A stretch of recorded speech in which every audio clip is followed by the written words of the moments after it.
Hello good morning friends. आज मैं second part publish करने जा रहा हूँ आप लोगों के लिए। टॉपिक है आपका assessment of Hindu undivided family. इसके फर्स्ट पार्ट में मैंने कुछ बेसिक बातें बताई थी इसके बारे में, जिसका मैं लिंक मैं इसके डिस्क्रिप्शन में डाल दूंगा, वीडियो के डिस्क्रिप्शन में। वहाँ से आप देख सकते हो फर्स्ट पार्ट। अगर ना भी देखो तो कोई इश्यू नहीं है, इससे भी काम चल जाएगा, क्योंकि मैं इसमें पूरा रिकैप करा दूंगा आपको। चलिए स्टार्ट करते हैं। सबसे पहले टाइटल है आपका assessment of HUF, assessment of Hindu undivided family. तो असेसमेंट का मतलब होता है computations of total income and tax liability. Assessment means computations of total income and tax liability, यानी टोटल इनकम निकालना और टैक्स लायबिलिटी निकालना, उसको हम बोलते हैं असेसमेंट। असेसमेंट पहले एसएससी खुद करता है, फिर डिपार्टमेंट करता है, इनकम टैक्स डिपार्टमेंट करता है। फिलहाल एक एग्जाम पॉइंट ऑफ व्यू से आप ये समझ लो कि असेसमेंट का मतलब होता है computation of total income and tax liability. अब सवाल उठता है HUF क्या होता है। देखो, इनकम टैक्स एक्ट 1961 में कोई HUF को डिफाइन नहीं किया गया है कि HUF क्या होता है, लेकिन हाँ हिंदू लॉ में HUF को डिफाइन किया गया है। तो हिंदू लॉ में HUF को डिफाइन किया गया है, और HUF को इनकम टैक्स एक्ट 1961 में एक सेपरेट पर्सन का दर्जा है, यानी एक सेपरेट पर्सन माना गया है।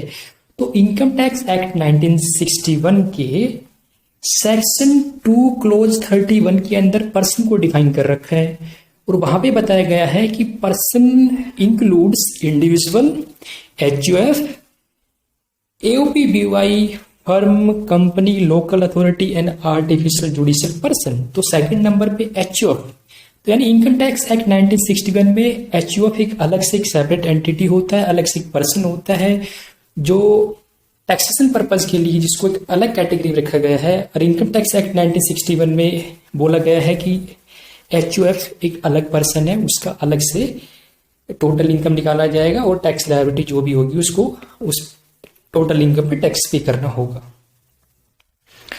तो HUF इनकम टैक्स में डिफाइन नहीं है, बट हिंदू लॉ में डिफाइंड है। और इनकम टैक्स एक्ट 1961 के सेक्शन 2 क्लोज 31 में पर्सन को डिफाइन किया गया है। वो पर्सन मतलब 7 कैटेगरीज हो पर्सन, 7 कैटेगरी है पर्सन की, जिसमें HUF भी एक कंसिडर है। तो आप ये कह सकते हो कि इनकम टैक्स एक्ट 1961 में HUF का एक अलग से सेपरेट एंटिटी माना गया है, अलग से एक पर्सन माना गया है टैक्स पर्पज के लिए, असेसमेंट पर्पज के लिए। हिंदू लॉ के अंदर HUF को डिफाइन किया गया कि HUF is a family. HUF क्या है? एक फैमिली है which consist of all persons linearly descendant from A common ancestor. मतलब हिंदू लॉ में बताया गया है कि HUF एक फैमिली है जिसके अंदर सारे पर्सन शामिल हैं, मतलब एक कॉमन एंसेस्टर होता है, एक पूर्वज, उसके वंशज, और उसमें शामिल होती है उनकी वाइफ्स एंड अनमैरिड डॉटर। यानी एक कॉमन एंसेस्टर होता है, एक पूर्वज, उसके वंशज होते हैं सारे पर्सन, जिसमें उनकी मेल मेंबर्स होते हैं, उनकी वाइफ्स होती है और अनमैरिड डॉटर्स आते हैं। HUF जो है वो ऑटोमेटिकली बनता है। HUF it is created automatically, not under contract. देखो HUF जो है वो गॉड गिफ्टेड वो गॉड गिफ्टेड होता है। जैसे ही एक हिंदू मेल मेंबर का मैरिज होता है, जैसे हिंदू कोई मेल मेंबर, उसकी अगर शादी होती है तो वो HUF बन जाएगा, यानी HUF का क्रिएशन हो जाएगा, HUF का फॉर्मेशन हो जाएगा। तो it is created automatically not under any contract, यानी किसी कॉन्ट्रैक्ट के तहत HUF नहीं बनाया जाता, ये ऑटोमेटिकली बनता है। एक गॉड गिफ्टेड फिनोमिना है।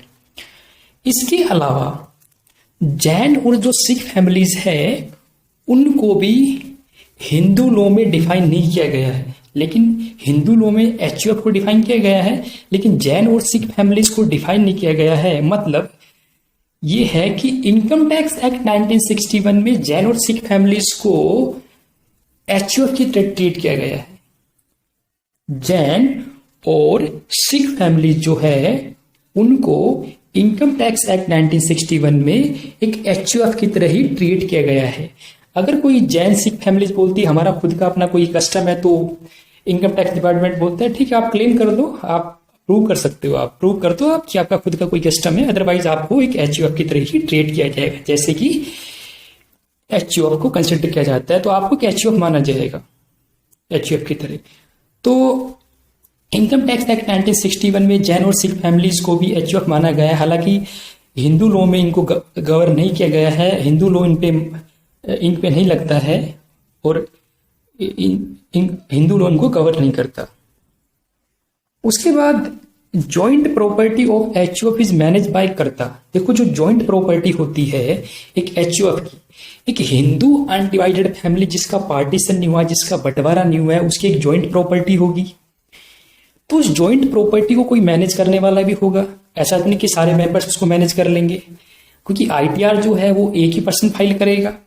तो आपस में सब मिलके आपसी सहमति से आपस में कंसेंट करके एक पर्सन को कर्ता बनाया जाता है। और मोस्टली जो फादर होता है या आप कह सकते हो जो सीनियर मेंबर होता है फैमिली का, वो कर्ता बनाया जाता है। लेकिन ऐसा जरूरी नहीं है, अगर आपस में कंसेंट हो, आपस में संतुष्टि हो तो दूसरे मेंबर को भी कर्ता बनाया जा सकता है।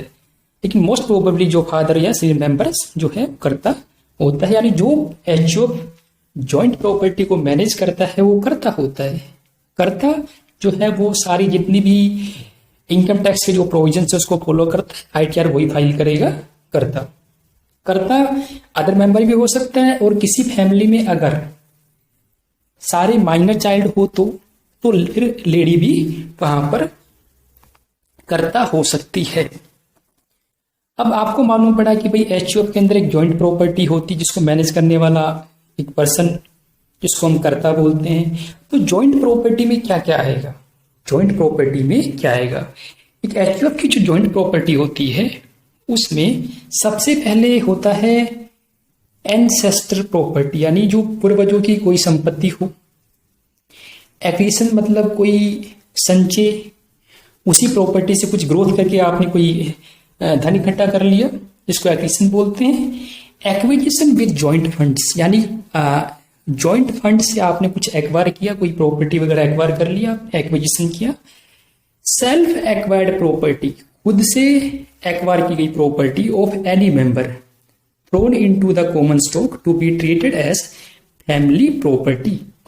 यानी अगर किसी मेंबर ने खुद से सेल्फ कोई प्रॉपर्टी एक्वायर की और बाद में वो उस प्रॉपर्टी को जो उसने इंडिविजुअली अपनी एक इंडिविजुअल कैपेसिटी पे उसने उसको एक्वायर किया, अगर बाद में वो मेंबर उस सेल्फ एक्वायर्ड प्रॉपर्टी को वो एक कॉमन स्टॉक की तरह फैमिली में यूज करते हैं तो वो फैमिली प्रॉपर्टी बन जाएगी, तो वो फैमिली प्रॉपर्टी बन जाएगी।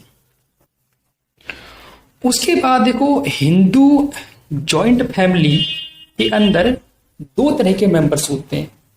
हिंदू जॉइंट फैमिली में दो तरह के मेंबर्स होते हैं, एक होते हैं को पार्टनर्स और दूसरे अदर मेंबर्स।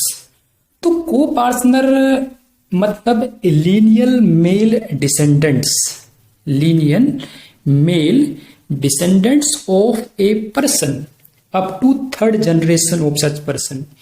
यानी को पार्टनर का मतलब एक पर्सन जिसके 3 पीढ़ी तक जो मेल डिसेंडेंट्स होते हैं, please note the word male, मैं मेल की बात कर रहा हूं। तो को पार्टनर मतलब एक पर्सन के 3 पीढ़ी तक जो मेल डिसेंडेंट्स होते हैं, जो उसके जो वंशज होते हैं 3 पीढ़ी तक, और जिसको बाय बर्थ जन्म से ही ओनरशिप मिल जाती है एंसेस्टर प्रॉपर्टीज के अंदर, on have a right to claim partitions of such property at any time, और जिसको प्रॉपर्टी में क्लेम करने का अधिकार मिल जाता है किसी भी समय। तो को पार्टनर मतलब 3 पीढ़ी तक एक ही पर्सन के जो वंशज होते हैं जिनको जन्म से ही प्रॉपर्टी में अधिकार मिल जाता है, वो किसी भी टाइम, वो किसी भी समय पार्टीशन यानी बंटवारे के लिए मांग कर सकते हैं। तो दिमाग में तुरंत हिट करना चाहिए, को पार्टनर मतलब मेल डिसेंडेंट्स, एक ही पर्सन के मेल डिसेंडेंट्स जो है वो 3 पीढ़ी तक जो होंगे वो जन्म से ही उनके पास ओनरशिप आ जाती है एंसेस्टर प्रॉपर्टीज के अंदर, उनको राइट आ जाता है, वो क्लेम कर सकते हैं पार्टीशंस के लिए, उनको हम बोलते हैं को पार्टनर्स। लेकिन 9 सितंबर 2005 में हिंदू जो लॉ था 1956 उसमें कुछ अमेंडमेंट किया गया और हिंदू सक्सेशन एक्ट 2005 आया, जिसमें बोला गया कि एक को पार्टनर की जो बेटी है, जो डॉटर है, वो भी को पार्टनर बन जाएगी जन्म लेते ही in the same manner as the sun. भाई जैसे ही बेटा जन्म लेते ही को पार्टनर बन जाता है, ऐसे ही बेटी जन्म लेते ही को पार्टनर बन जाएगी and can ask for partitions, और वो पार्टीशन यानी बंटवारे के लिए मांग कर सकती है। यानी पहले तो मैंने बताया कि आपको सिर्फ मेल डिसेंडेंट्स 3 पीढ़ी तक ही को पार्टनर होंगे बाय जन्म, यानी जन्म से ही वो प्रॉपर्टी उनको राइट हो जाता है। इसके बाद 2005 में एक अमेंडमेंट आई, उसमें बताया गया कि भाई ना अब बेटी जो है, डॉटर है को पार्टनर की, वो भी को पार्टनर बन जाएगी जन्म लेते ही, जैसे कि एक लड़का, एक बेटा जो होता है ऐसे, और वो भी पार्टीशंस के लिए डिमांड कर सकती है। उसके बाद अदर मेंबर्स, इसको हालांकि मैं एग्जाम्पल के माध्यम से आपको समझाऊंगा आगे कि भाई एक कॉमन एंसेस्टर के 3 पीढ़ी तक जो है वो को पार्टनर होते हैं। आगे एग्जाम्पल दिया है मैंने। अब देखो 2 तरह के मेंबर्स को पार्टनर, जिसको प्रॉपर्टी में राइट होता है जन्म से ही, मेल डिसेंडेंट्स और डॉटर। उसके अलावा अदर मेंबर्स होते हैं, उसके अलावा अदर मेंबर्स होंगे जिसमें जो मेल मेंबर्स है उनकी वाइफ्स आ जाएंगी और अदर मेल मेंबर्स आ जाएंगे। यानी 3 पीढ़ी के बाद भी तो हो सकता मेंबर होंगे तो वो फैमिली मेंबर्स ही होते हैं, लेकिन 3 पीढ़ी के बाद वो को पार्टनर नहीं आते, वो अदर मेंबर्स में आ जाएंगे। इसके अलावा जो विडोज है, जो विधवा है, वो भी अदर मेंबर्स में आएगी, ना कि को पार्टनर में। उसके बाद देखो मैंने एग्जाम्पल के माध्यम से समझाया मैंने। सपोज करो यहां पर मिस्टर ए है, मिस्टर ए उसकी एक कॉमन प्रॉपर्टी है, मिस्टर ए उसकी कॉमन प्रॉपर्टी है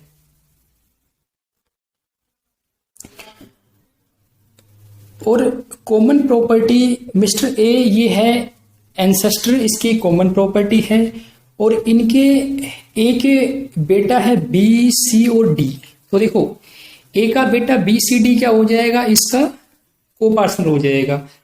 उसके बाद अब बी के भी बेटे हैं, ई एफ, सी के भी बेटे हैं, जी एच, डी के भी, और डी यहाँ पर क्या है डॉटर। तो डॉटर के बेटे जो है वो को पार्टनर नहीं बन सकते। ए एक कॉमन एंसेस्टर है, उनकी एक जॉइंट प्रॉपर्टी है, तो ए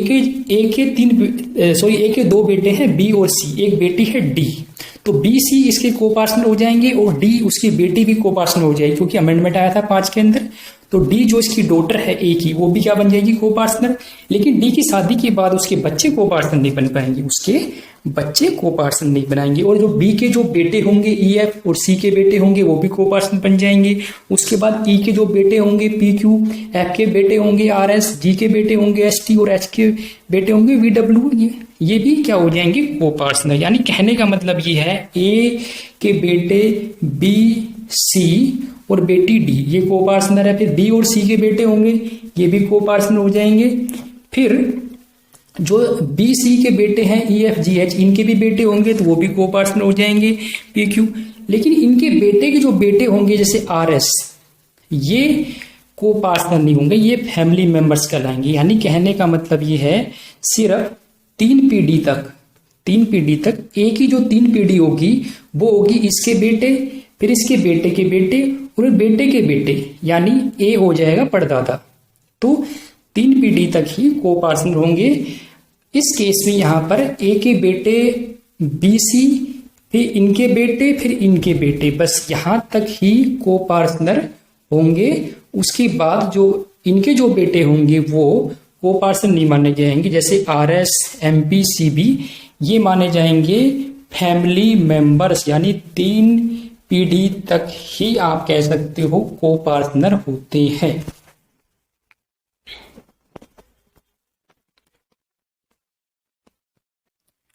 उसके बाद आगे चलते हैं हम। अब हम बात करते हैं स्कूल लॉ की। देखो हिंदू लॉ की 2 स्कूल है, हिंदू लॉ के 2 स्कूल है हिंदू लॉ के।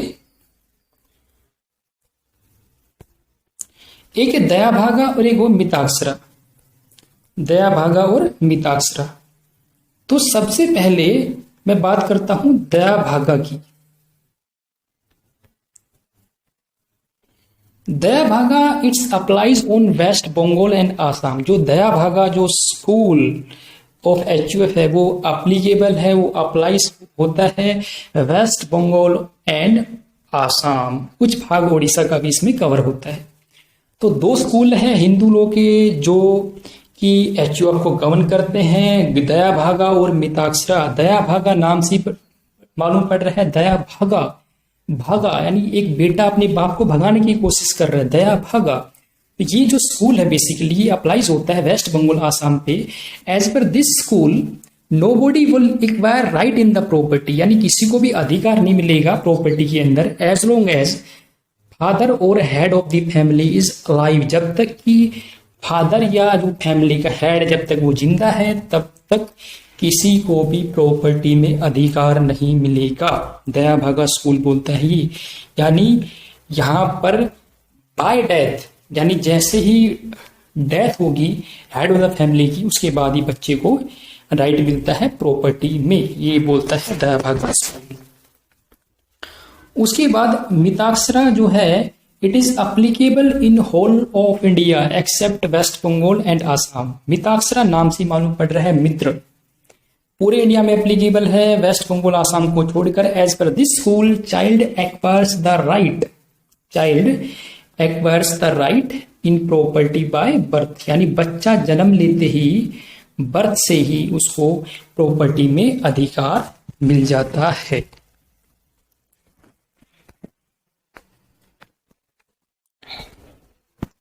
उसके बाद नेक्स्ट है कुछ पॉइंट्स ऐसे हैं जब हम एचयूएफ की टोटल इनकम निकालते हैं। जब एचयूएफ की टोटल इनकम निकाली जाएगी तो उस टाइम कुछ पॉइंट्स ध्यान में रखने पड़ेंगे टोटल इनकम निकालते वक्त। सबसे पहले the holder of impartible estate is liable to tax on the income from that estate, यानी जो इम्पार्टिबल स्टेट है यानी जो एसेट है, जो संपत्ति है जिसका डिवीजन नहीं हुआ है, उसका जो होल्डर होगा, जो लीगल रूप से उसका ओनर होगा, उसी के हाथ में उस स्टेट से जो इनकम आएगी उसी के हाथ में वो टैक्सेबल होगी, और जेन्युइन सी बात है उसी के हाथ में होनी भी चाहिए। उसके बाद conversion of self acquired property into joint family property, यानी अगर कोई सेल्फ एक्वायर्ड प्रॉपर्टी किसी एचयूएफ मेंबर की कोई खुद से एक्वायर की गई प्रॉपर्टी है, उस प्रॉपर्टी को अगर वो जॉइंट फैमिली प्रॉपर्टी में कन्वर्ट कर देता है और वो 31 दिसंबर 1969 के बाद है, for the common benefit of the family, family के कॉमन बेनिफिट के लिए, और विदाउट एडिक्वेट कंसीडरेशन, मतलब बिना कोई रुपए लिए हुए 31 दिसंबर 1969 के बाद अगर कोई मेंबर जिसके पास सेल्फ एक्वायर्ड प्रॉपर्टी है वो उस सेल्फ एक्वायर्ड प्रॉपर्टी को एक फैमिली प्रॉपर्टी में कन्वर्ट कर देता है बिना कुछ लिए हुए, बिना कुछ रुपए लिए हुए, यानी विदाउट कंसिडरेशंस। एडिक्यूट कंसिडर मतलब एक पर्याप्त जो जेन्युइन होता है उसके बिना वो उस अपनी सेल्फ एक्वायर्ड प्रॉपर्टी को एक फैमिली के कॉमन बेनिफिट के लिए कन्वर्ट कर देता है फैमिली प्रॉपर्टी में। तो उस प्रॉपर्टी से जो इनकम आएगी, तो उस प्रॉपर्टी से जो इनकम आएगी वो टोटल इनकम मानी जाएगी इंडिविजुअल की, ना कि फैमिली की। तो क्या बोला, 31 दिसंबर 1969 के बाद अगर कोई भी मेंबर जो है वो सेल्फ एक्वायर्ड प्रॉपर्टी को फैमिली के बेनिफिट के लिए कन्वर्ट कर देता है तो उस प्रॉपर्टी से जो भी इनकम आएगी वो उसी ट्रांसफरर की, यानी उसी जो मेंबर से जिसने ट्रांसफर किया उसी के हाथ में उसकी इनकम मानी जाएगी, ना कि वो फैमिली की इनकम, क्योंकि वो एक कन्वर्टेड प्रॉपर्टी हो जाएगी वो एक, और यहाँ पर इनकम को डाइवर्ट करने की कोशिश की जा रही है। तो टोटल इनकम होगी ट्रांसफर की, यानी उस मेंबर्स की जिसने सेल्फ एक्वायर्ड प्रॉपर्टी ट्रांसफर कर दी, कन्वर्ट कर दी, ना कि फैमिली की इनकम में वो इनकम नहीं मानी जाएगी। उसके बाद फीस और remuneration received by a member as a director और पार्टनर इन द कंपनी और फर्म। अगर किसी मेंबर को कोई फीस मिलती है, फीस यानी डायरेक्टर फीस मिलती है, वो किसी कंपनी में डायरेक्टर है या किसी मेंबर को किसी फर्म में एज ए पार्टनर रेम्यूनरेशन मिलता है, remuneration mean salary, bonus, commission, what ever the name में भी। तो फीस यानी डायरेक्टर फीस, रेम्यूनरेशन एक पार्टनर के रूप में उसको मिल रहा है फर्म से, और डायरेक्टर फीस एक कंपनी में वो एक डायरेक्टर के रूप में उसको मिलती है। तो वो फैमिली इनकम मानी जाएगी if investment has been made out of joint fund, यानी अगर फैमिली के जॉइंट फंड से इन्वेस्ट किया गया है उस कंपनी या उस पार्टनरशिप फर्म के अंदर, तो ये मान लिया जाएगा कि यहां पर जो है डायरेक्टर सिर्फ इन्वेस्टमेंट करने के लिए ही, इन्वेस्टमेंट करने की वजह से ही मेंबर्स को डायरेक्टर बनाया गया है, एक फर्म में पार्टनर बनाया गया है, क्योंकि जॉइंट फंड से ही इन्वेस्टमेंट किया गया है। वहां पर मेंबर कोई अपनी सर्विस नहीं दे रहा है, सिर्फ इन्वेस्टमेंट कर दिया अच्छा, और वहां पे डायरेक्टर की पोस्ट पे वो बैठ गया, वहां पर वो पार्टनर बन के बैठ गया फर्म के अंदर। तो वहां जो कंपनी से जो उसको डायरेक्टर फीस मिलेगी और जो फर्म से उसको रेम्यूनरेशन मिलेगा वो फैमिली की इनकम मानी जाएगी, क्योंकि जो इन्वेस्टमेंट किया गया है वो जॉइंट फंड से किया गया है, फैमिली के जॉइंट फंड से। बट इफ फीस और remuneration received by member for services rendered in his personal capacity, लेकिन अगर मेंबर को फीस या रेम्यूनरेशन रिसीव होता है उसकी पर्सनल कैपेसिटी से सर्विस देने के लिए, यानी अगर कोई मेल मेंबर्स है उसके पास उसकी अच्छी क्वालिफिकेशन है, एबिलिटी है, और वो किसी कंपनी में डायरेक्टर बन जाता है या किसी पार्टनरशिप फर्म में पार्टनर बन जाता है, तो वहां पर वो सर्विस रेंडर कर रहा है और उस सर्विस देने के बाद उसको फीस रेम्यूनरेशन मिल रहा है, तो वो जो इनकम आएगी फीस रेम्यूनरेशन के रूप में वो उसकी पर्सनल इनकम होगी, मेंबर की, ना कि फैमिली की इनकम। क्योंकि यहां पर देखो वो अपनी पर्सनल कैपेसिटी से ही सर्विस दे रहा है, तो यहां पर पर्सनल इनकम हो जाएगी मेंबर की, ना कि फैमिली की।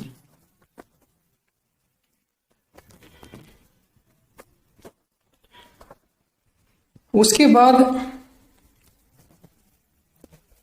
नेक्स्ट पॉइंट की तरफ बढ़ते हैं हम।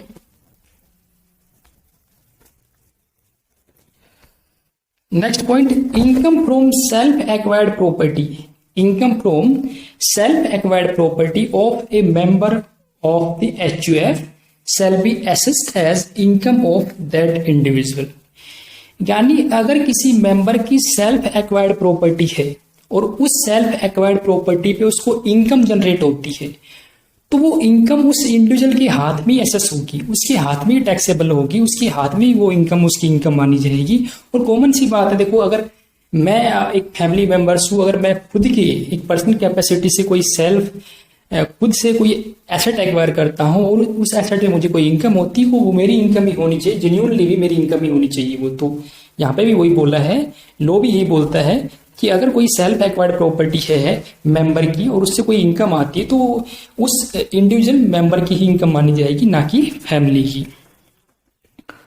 उसके बाद if any remuneration is paid by Hindu undivided family to karta और any other member for conducting family business, अगर कोई रेम्यूनरेशन पे किया जाता है HUF द्वारा कर्ता को या किसी फैमिली मेंबर्स को या किसी मेंबर्स को, any remuneration is paid by HUF to karta और any other member for conducting family business, यानी फैमिली बिजनेस को कंडक्ट करने के लिए अगर HUF कर्ता को या किसी मेंबर को रेम्यूनरेशन पे करता है तो वो डिडक्टेबल होगा। यानी जब HUF की इनकम निकाली जाएगी, जब जॉइंट फैमिली की इनकम निकाली जाएगी एज एन HUF, तो वहां पर रेम्यूनरेशन जो पे किया जा रहा है कर्ता को और फैमिली मेंबर्स को बिजनेस कंडक्ट करने के लिए, उसकी डिडक्शन मिल जाएगी। लेकिन ये ध्यान में रखना है कि वो जो रेम्यूनरेशन पे किया जा रहा है कर्ता वो मेंबर को, वो एज पर एग्रीमेंट हो, in the interest of the business of family हो और जेन्युइन होना चाहिए, नॉट एक्सेसिव, यानी अधिक नहीं होना चाहिए, जेन्युइन जितना बनता है उतना ही होना चाहिए, तो ही डिडक्शन मिलेगी जब HUF की इनकम निकाली जाएगी।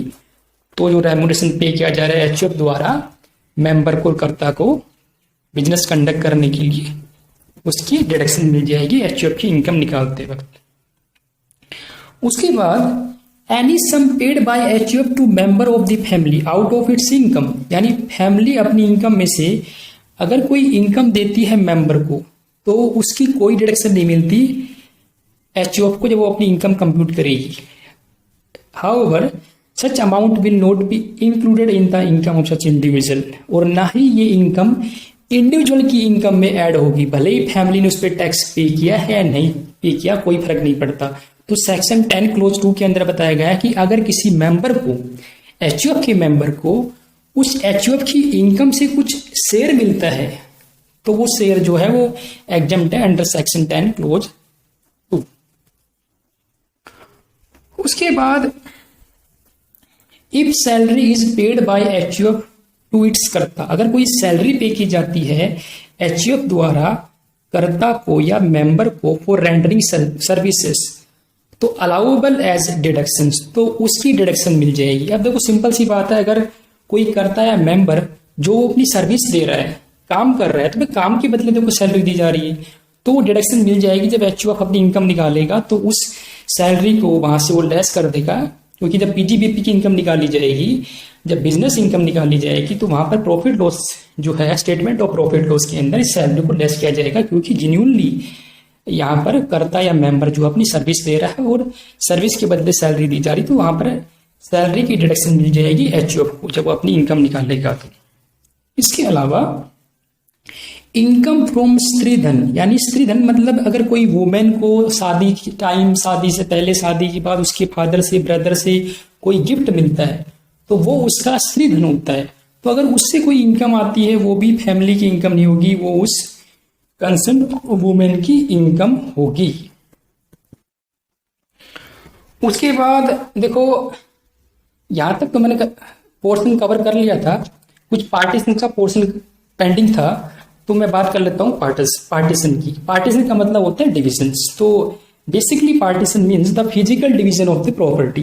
प्रॉपर्टी का एक फिजिकल डिवीजन क्या कहलाता है? पार्टीशंस। वो पार्टीशन दो तरह का होता है, कंप्लीट या पार्शियल, यानी तो या तो पूरा का पूरा बंटवारा हो जाएगा प्रॉपर्टी का, या फिर पार्शियल, यानी कुछ मेंबर्स डिमांड कर लेते हैं वहां पर पार्टीशन के लिए, तो वहां पर पार्शियल पार्टीशन होता है। अब सवाल ये उठता है who is entitled to share on partition, यानी पार्टीशन जब होगा तो किन किन को शेयर मिलेगा? तो सभी को पार्टनर्स को शेयर मिलेगा। Son in the womb of his mother at a time of partition, यानी अगर माँ की कोख में बच्चा है तो बच्चा जो कोख में है पार्टीशन के टाइम उसको भी शेयर मिलेगा। विडो, कोई विधवा है, उसको भी शेयर मिलेगा। उसके बाद after 31 December 1978 partial partition is not consider for tax purpose. देखो इनकम टैक्स में सिर्फ कंप्लीट पार्टीशन को ही कंसिडर करते हैं टैक्स पर्पज के लिए। 31 दिसंबर 1978 के बाद जो पार्शियल पार्टीशन है उसको टैक्स पर्पज के लिए कंसिडर नहीं किया जाता, उसको टैक्स पर्पज के लिए कंसिडर नहीं किया जाता। अब देखो पार्टीशन के बाद, बंटवारे के बाद जब असेसमेंट कैसे होगा, कैसे उसकी इनकम निकाली जाएगी, वो बात आपको ध्यान में रखनी है। तो आफ्टर पार्टीशन क्या होता है? जैसे जब इनकम हम निकालते हैं एचयूएफ की, तो income of the family from the first day of the previous year. अगर प्रीवियस ईयर 19-20 है तो इसका जो फर्स्ट डे होगा वो 1 अप्रैल होगा, इसका जो फर्स्ट डे होगा 1 अप्रैल होगा। तो income of the family from first day of the previous year to the date of partition, और मान लो डेट ऑफ पार्टीशन है 31 अगस्त 2019, तो यहाँ पर from the first day to the previous year to the date of partition क्या हो जाएगा? 1 अप्रैल 2019 से लेकर 31 अगस्त 2019, ये हो जाएगा एक पीरियड है।